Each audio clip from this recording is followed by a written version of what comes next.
Good morning, students. I hope you will be fine at your home with your family members. Today we will discuss the chapter 6th of Political Science in 10th class.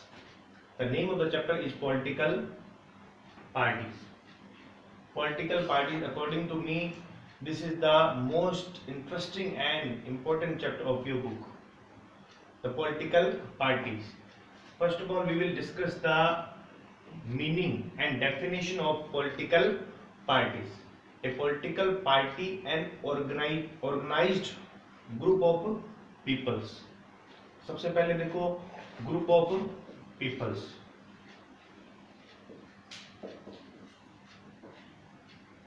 ये क्या है? Organized group of people who came together to contest election and hold power in the government. अब statement में तीन चीजें important है. सबसे पहले political party group of peoples, लोगों का एक समूह है. वो क्या करता है? इलेक्शन के थ्रू उसका जो एम होता है वो क्या होता है? गवर्नमेंट बनाना, पावर में आना. ठीक है. यानी कि जो ग्रुप ऑफ पीपल इलेक्शन के थ्रू, जो इलेक्शन की जो प्रोसेस होती है उसके थ्रू क्या करते हैं? पावर में आते हैं और गवर्नमेंट बनाते हैं.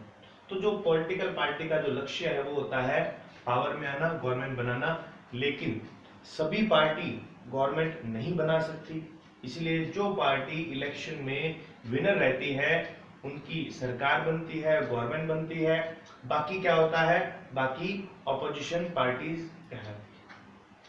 सबसे पहले the components of political party. कुछ मेजर कंपोनेंट्स होते हैं पॉलिटिकल पार्टी के. ठीक है.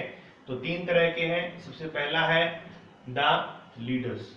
पॉलिटिकल पार्टी को लीड करने के लिए, नेतृत्व करने के लिए लीडर्स होने जरूरी हैं. हर पार्टी के अपने कुछ लीडर्स होते हैं.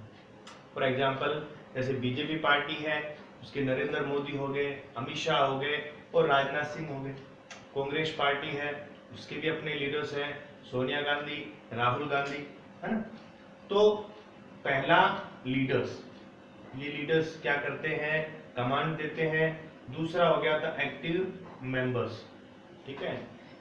एक्टिव मेंबर्स कुछ नेता और कुछ इंपॉर्टेंट जो जिसे हम कार्यकर्ता कहते हैं, है ना, वो लोग पार्टी की जो भी प्रोग्राम्स एंड स्कीम्स है वो आम लोगों तक, जो इलिटरेट है, फार्मर है, लेबर है, उनके लिए कोई भी जैसे स्कीम निकाली है तो वो उनको समझाते हैं, उनको बताते हैं और पार्टी का प्रचार प्रसार करते हैं. और थर्ड द फॉलोअर्स. जो वोटर्स होते हैं ये एक तरह से पार्टी को सपोर्ट करते हैं. तो पार्टी के तीन तरह के कंपोनेंट्स हैं. उसके बाद हम डिस्कस करेंगे the functions of the political party. Here we are going to the some functions. First is the context election. कि कोई भी पार्टी है उसको अगर सरकार बनानी है तो सबसे पहला चीज क्या होगी? इलेक्शन. ठीक है. If you come a political party then you need to contest election for the power.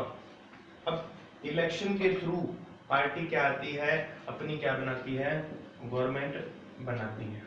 ठीक है. अब इलेक्शन एक लिमिट टाइम में एक प्रोसेस होती है. ठीक है. उसके बाद policies and programs. Political party की अपनी अपनी पॉलिसीज होती है, प्रोग्राम्स होती हैं, जो क्या करते हैं वो लोग जनता तक पहुंचाते हैं.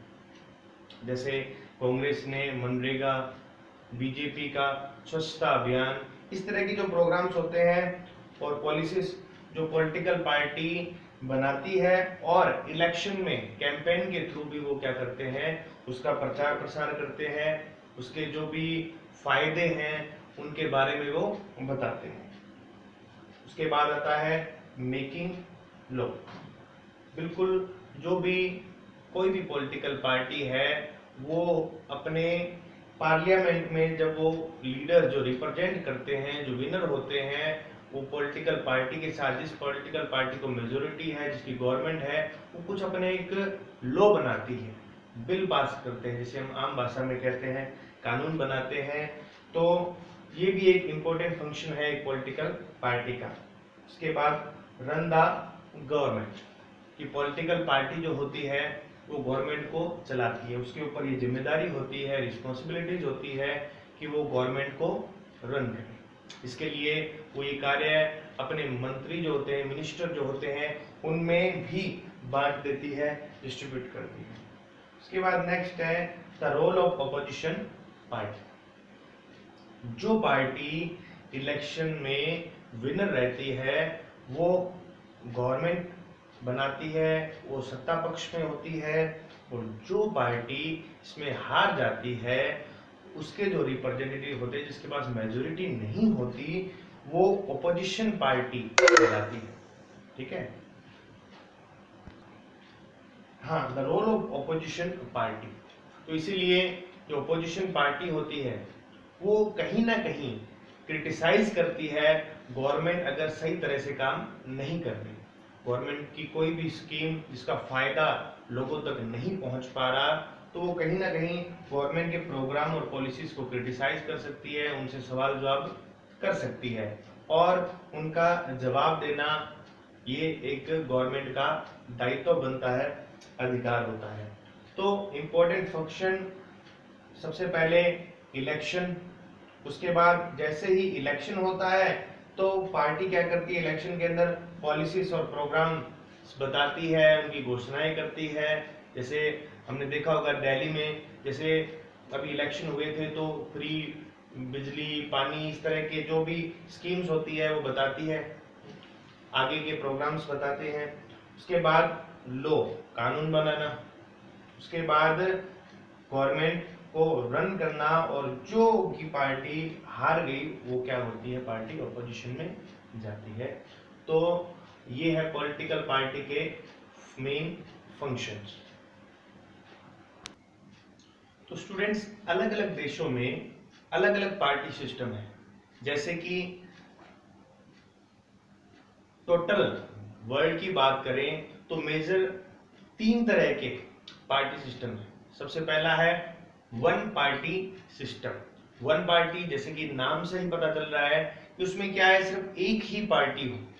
ठीक है, जैसे एक ही पार्टी इलेक्शन लड़ती हो, जैसे चाइना इसका सबसे बड़ा एग्जांपल है। वहां पर सिर्फ एक ही पार्टी है, कम्युनिस्ट पार्टी, जो कि वहां पर उसी पार्टी के सामने कोई भी पार्टी इलेक्शन नहीं लड़ती, चुनाव नहीं लड़ती, सिर्फ कम्युनिस्ट पार्टी है वही इलेक्शन चुनाव लड़ती है, और उसके बाद उसी के ही कैंडिडेट विनर रहते हैं। हाँ, कैंडिडेट जरूर चेंज होते हैं लेकिन पार्टी उनकी क्या रहती है, एक ही रहती है। उसके बाद 2 पार्टी सिस्टम। कुछ कंट्रीज ऐसी है जहां 2 पार्टी सिस्टम है, for example USA and UK. USA and UK ये दोनों ऐसी कंट्री है जहां पर 2 मेन पार्टी है, एक गवर्नमेंट बनाती है और दूसरी ऑपोजिशन में रहती है। तो यूएसए में जैसे डेमोक्रेटिक पार्टी हो गई, रिपब्लिक पार्टी हो गई, यूके में कंजर्वेटिव और लेबर पार्टी है। ये यहाँ 2 पार्टी सिस्टम है। उसके बाद पार्टीज और भी होती है, लेकिन मेन जो पावर रहती है इन दोनों पार्टीज के बीच में ही रहती है।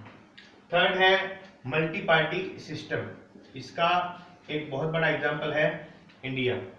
इसमें बहुत सारी पार्टीज होती है जो इलेक्शन में पार्टिसिपेट करती है। अब वो क्या करती हैं, अलायंस बनाती हैं, और बहुत सी पार्टीज का जो कैंडिडेट होते हैं वो पार्लियामेंट में पहुंचते हैं, और उसके बाद क्या बनता है, अलायंस बनता है, और जिससे कि वो एक पार्टी जिसको मेजोरिटी मिलेगी वो बहुत सारी पार्टीज के साथ मिलकर भी हो सकती है, या अकेले अपने दम पर भी क्या हो सकता है, उसको मेजोरिटी मिल सकती है। तो इंडिया जो है वहां मल्टी पार्टी सिस्टम है, यानी कि बहुत सी पार्टी इलेक्शन में पार्टिसिपेट कर सकती है।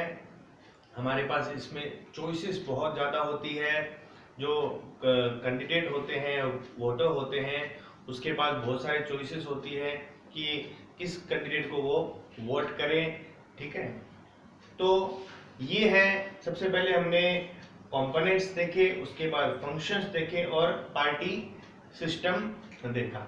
Until the next video, keep practicing, keep learning. Thank you.